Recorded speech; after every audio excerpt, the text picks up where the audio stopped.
All right, let's go. So good afternoon, everyone. It's good to see everyone here. Let's get started.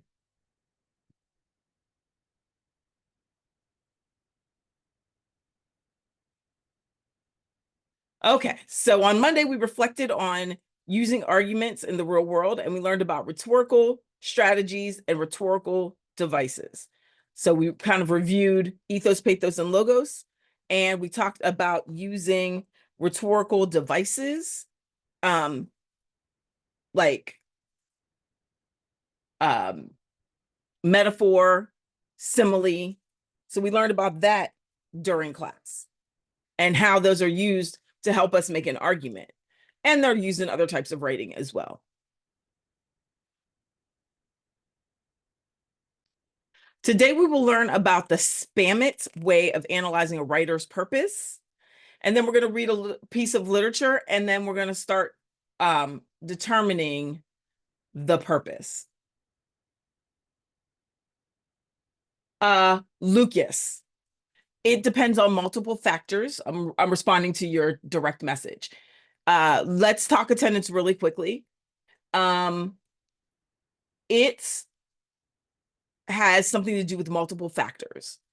If you are required to attend class, but if something's happening and it's getting in the way of your attending class, but you are also doing all of the work in Edmentum, you're not going to get disenrolled because you're doing what you're supposed to be doing. Things happen, right? If you are not coming to class and you are doing zero work in Edmentum, then you are going to get unenrolled. I just had somebody get unenrolled for that reason.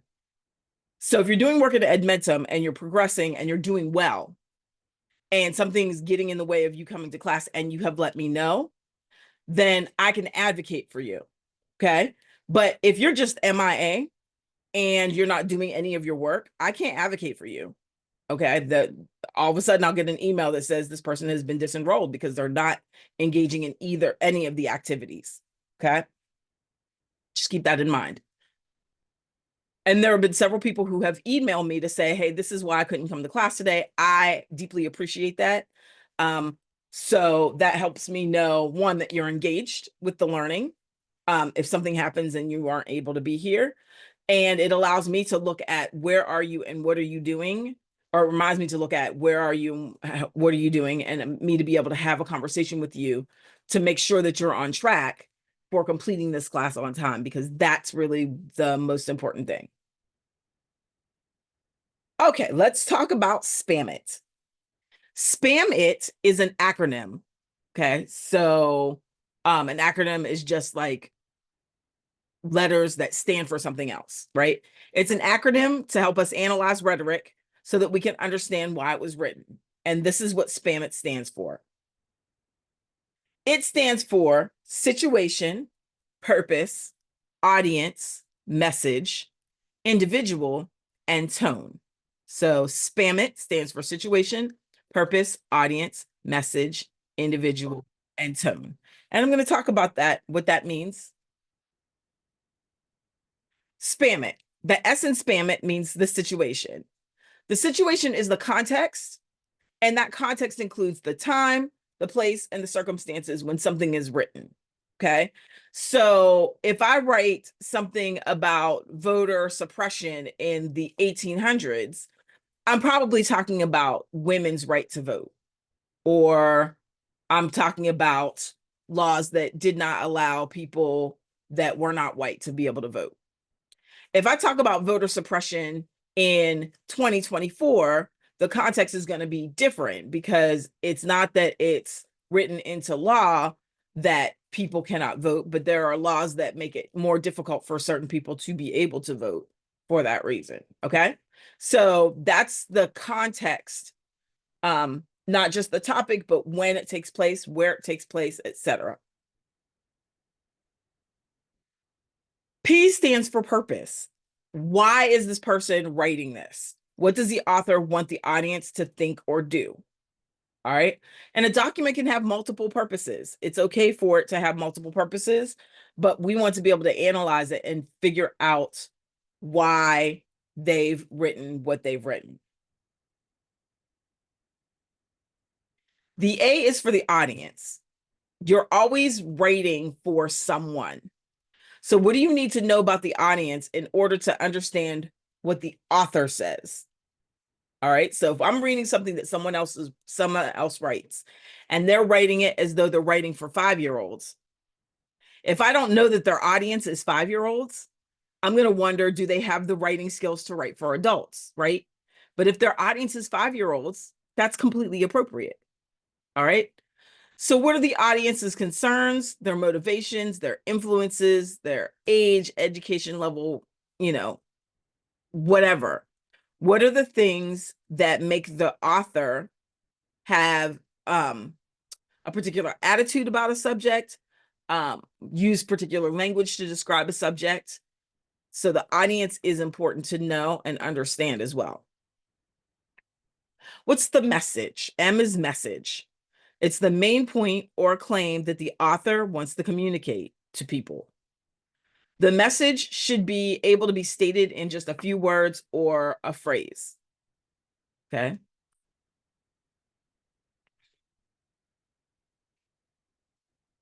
For example, if we think about Martin Luther King's I Have a Dream speech, it really was about equal protection under the law in the United States, right? So everything that happens to one group or is allowed for one group or is supported for one group or protected for one group should be protected for all citizens in the United States. All right. I stands for the individual. That part of it is now talking about the author. What is the author's background? What are their characteristics? What are their traits? What are their background? What's their beliefs? How old are they? What is their education level? That's going to impact what they write and how they write and what their beliefs are. Finally, the tone. What is the author's attitude toward the subject? And it's usually a specific emotion.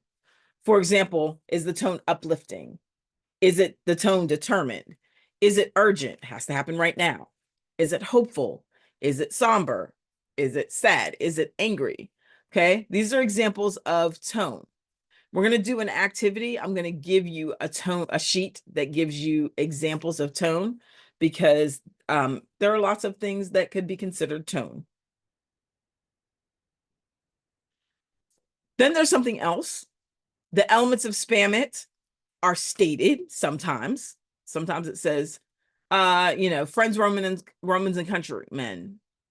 And if that's how it's stated, friends, Roman and countrymen, then I know that my audience are friends, Romans and countrymen, right? Like sometimes it states the idea of spam. I'm so angry about X, Y, and Z. Then you know the tone.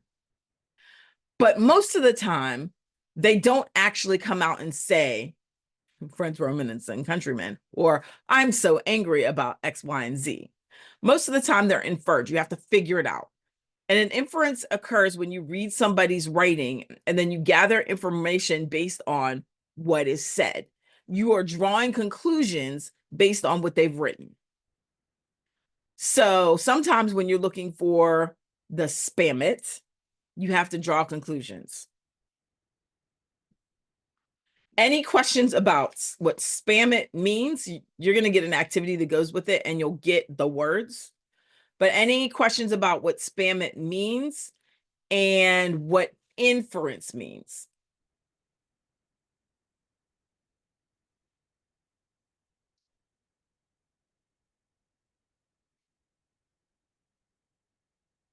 Let me give you an example of inference. If I say something about, I forgot my umbrella at home, what can you infer about the weather? You can answer in the chat.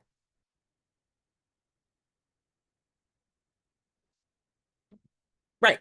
Easy inference, right? I never said what's the weather, but if I'm talking about an umbrella, you can make an educated conclusion that talking about an umbrella means rain. Okay, especially in our society where most people don't carry an umbrella because it's sunny outside. There are some places where you carry an umbrella because of the sunshine so that you don't get sunburned. Okay, here's what we're going to do. First of all, I'm going to hit escape. I'm going to put the slideshow. Let me make sure you have access. It's not what I was meaning to do. Okay, Eric, I'm going to put the a link to the slideshow in the chat for everyone, and you are going to make sure that you access that slideshow. Oops. And that's for everyone else too. So make sure you access that slideshow. There's an activity in the slideshow that I want you to work on. And if your Wi-Fi goes out, you'll just work on it independently. So make sure that when you open it, you make a copy of it and that you make it available offline. This is practice that we will do actually that comes in your unit and that you'll do in your unit or your tutorial. Okay, so we're going to read a writing by Susan B. Anthony. So if you go into the slideshow and you go into slide 14, there's a link to a Google Doc, which is the activity. And I spelled Anthony wrong. There we go. Let's fix it. Okay, so it's by Susan B. Anthony. And what you're going to do is you're going to click on that image to the right, and it's going to come up with a Word document.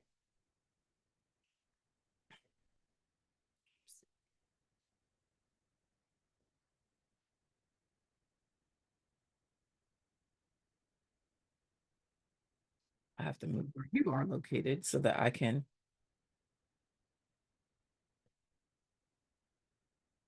At least I think it is. There we go. Yeah. So it's going to come up with a Word document. We're going to go through this little essay by Susan B. Anthony, and you're going to answer some questions. And the questions are in the slideshow. So we're going to go back to the slideshow. All right. I'll give you all a moment to access the Google Doc.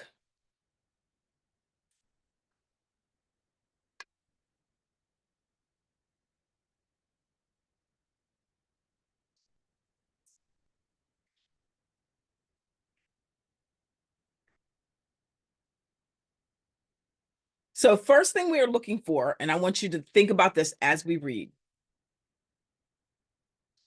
There's an inference that's made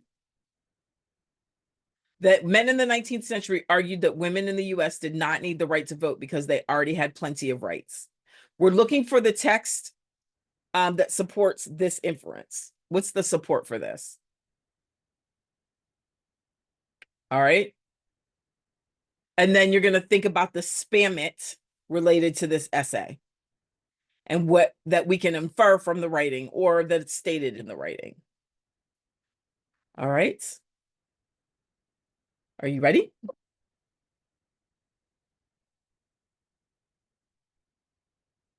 I'm going to take this and put it over here so I can read with you. Okay. I am going to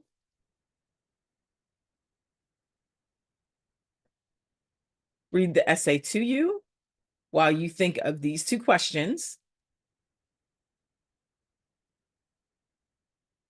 The text that supports this inference of the men in the 19th century arguing that women did not need the right to vote because they already had a bunch of rights, and the spam it. Are you ready? Hold on to your hats, ladies and gentlemen. If you're in the essay, you should be able to follow along. I'm going to read it to you. It says,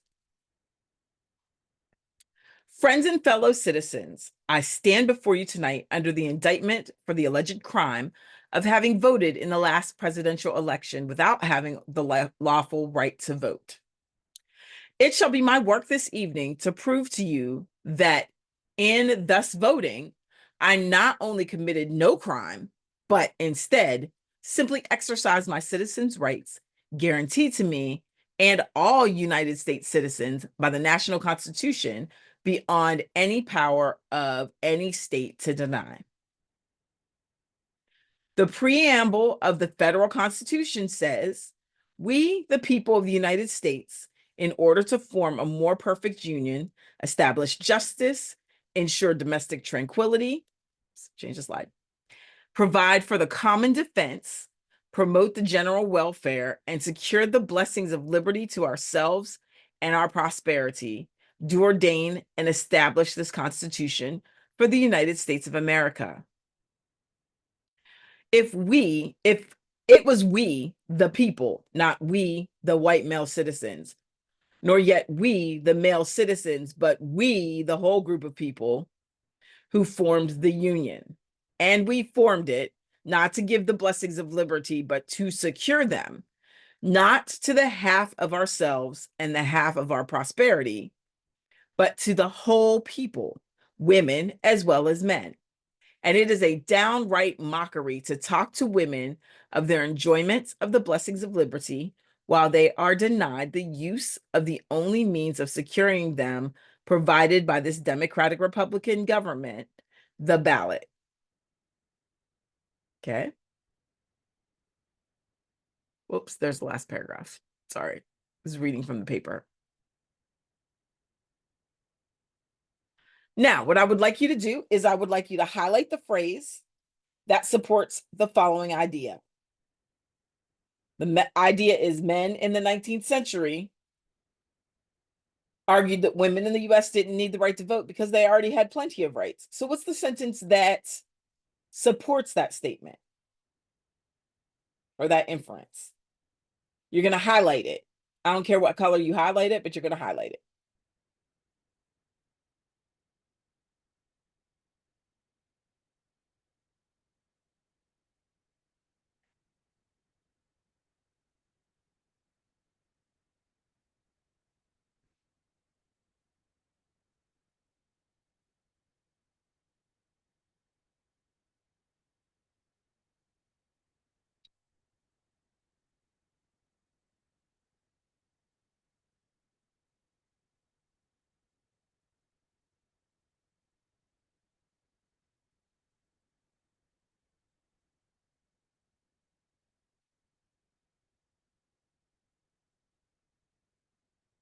Okay. The next thing that you're going to do is you are going to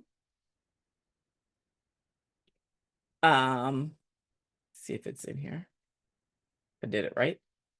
Use the text to infer the elements of spam it in the essay. And you're just going to put it in the chart that's on the second page of the document. And if you need to go back through the slideshow, you can go back through the slideshow.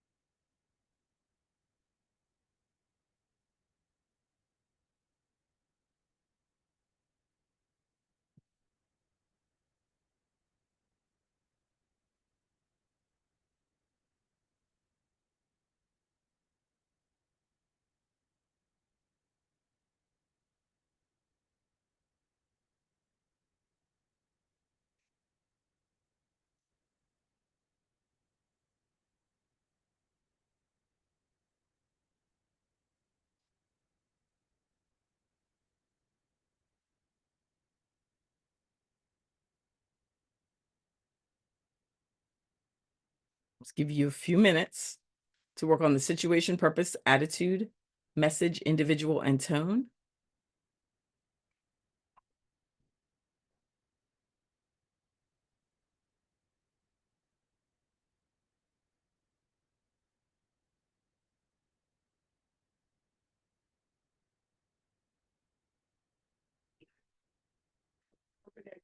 Here, 1:30 activity about please walk us through this.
I'm going to give you all another minute to go through what you can go through right now, because I want to be able to get under 20 minutes for this lesson, and we are approaching on going over.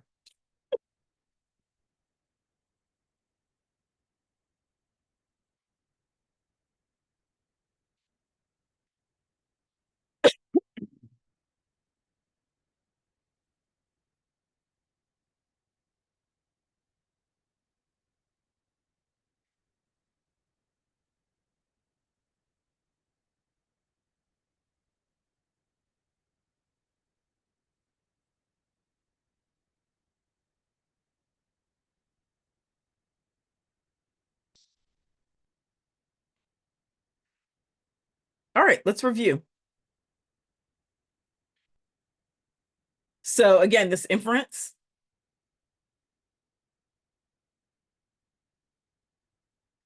that's what you should have highlighted. The inference, let's go back up, is talking about that women already have the rights, so they don't need extra rights, right? Like, why do they need extra ones? And the line that supports that in the essay is, it is a downright mockery to talk to women of their enjoyment of the blessings of liberty. Okay. Again, the enjoyments of blessings of liberty imply that the people think that they already have full liberty, and so they want to talk to women about how blessed they are at the time. All right, so what is the situation? So the situation of this piece, we know that the time is the 1900s, and it's in the United States because they talk about the Constitution. And we know that in the text, the circumstances is that women have not yet been granted the right to vote. So for context's sake, it is prior to 1920, which is the year that women were given the opportunity to vote. The P. She wants to highlight the unfairness of a nation whose constitution talks about freedom, but doesn't provide freedom, full freedom, to half of its population.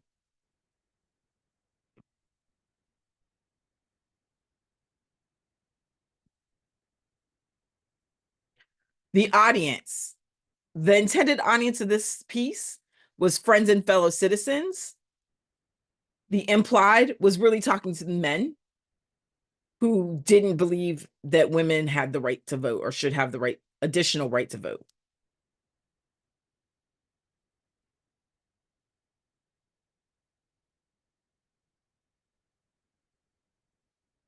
The M, what's the message? Women are the people, but the only people who have the rights are men, who have full rights are men. The I for is individual. Who is this? This is Susan B. Anthony. She's an activist who fought for women's suffrage, which is the right to vote and really having full citizenship rights in the United States.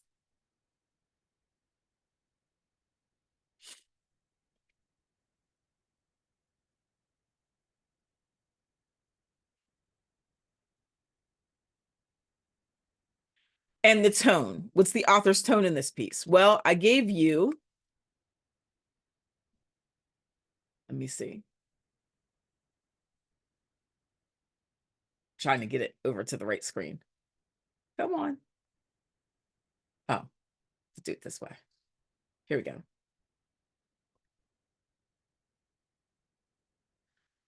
In your document, there is a list of tone words. And I'm going to stop the slideshow.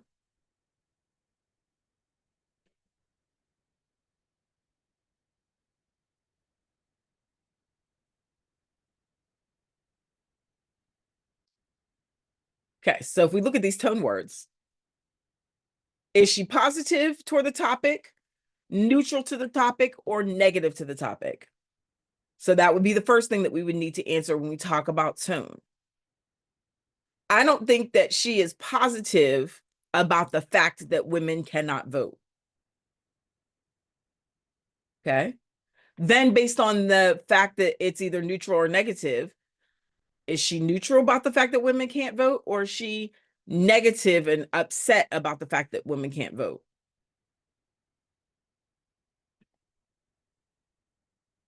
What do you think? Is she neutral or is she negative?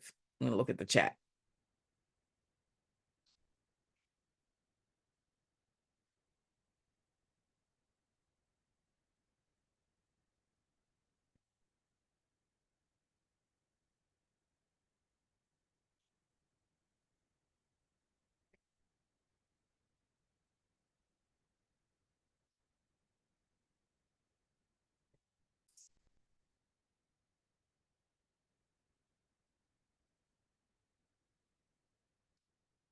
Eric, I'm putting it in the chat.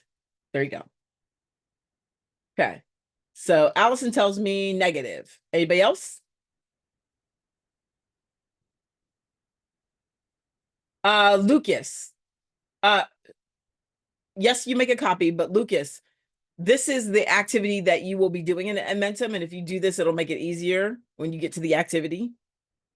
And it's also practice for when you have to do a different activity looking at spam it. Okay. So yes, it's negative, and she's not. Then we have to figure out what word best describes it. And if I had to describe what word she was, what tone she was using, I would probably say that she is maybe frustrated. She's not writing in a way that's angry. She's not demeaning, and she's not sarcastic. She's not being mean. She's just frustrated, irritated. Okay. Yes. Yes, Dean, in protest. All right. So I'm going to stop the share. I'm going to stop the recording.